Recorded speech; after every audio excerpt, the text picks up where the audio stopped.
তাকে এড়িয়ে চলতে পারি না, তাকে কাছে টানতেও পারি না, তাকে হারিয়ে ফেলাটা মেনে নিতে পারি না, আবার তাকে ফিরে পাওয়ার আশাটাও করতে পারি না। তার খারাপ থাকার খবর শুনলেই অনুশোচনায় ভুগতে হয়। তার জন্য ভালো থাকার প্রার্থনা করতে গেলেই হাতটা একদম শূন্য মনে হয়। তাকে উপেক্ষা করতে চাই, সে অপেক্ষা হয়েই থেকে যায়। মস্তিষ্ক থেকে যখনই তাকে পুরোপুরি মুছে ফেলতে চাই, সে মস্তিষ্কে আরো বড় জায়গা দখল করে বসবাস শুরু করে দেয়।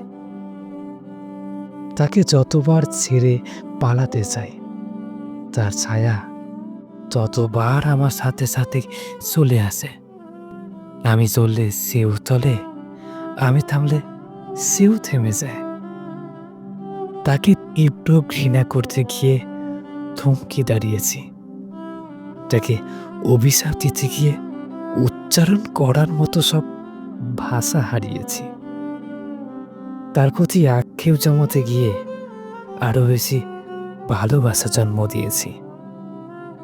তাকে ভুলে যেতে গিয়ে আরো ভয়ঙ্করভাবে তার মোহে ডুব দিয়েছি। আমি তারে যতবার উপেক্ষা করতে চেয়েছি, ঠিক ততবার সে আমার অপেক্ষা হয়েই থেকে গেছে।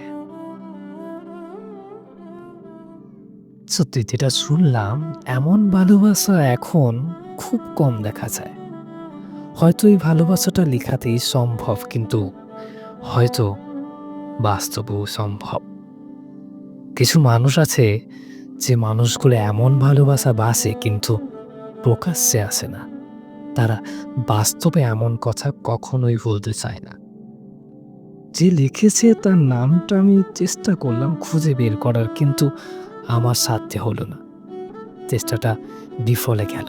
তবুও বলছি যে লিখেছে তাকে অনেক অনেক অনেক ধন্যবাদ।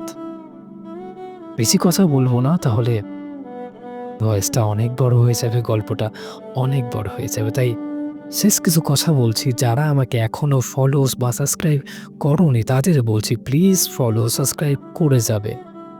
তোমাদের ভালোবাসায় করা একটা ফলো, একটা সাবস্ক্রাইব আমার জীবনের লক্ষ্য হয়ে দাঁড়াবে।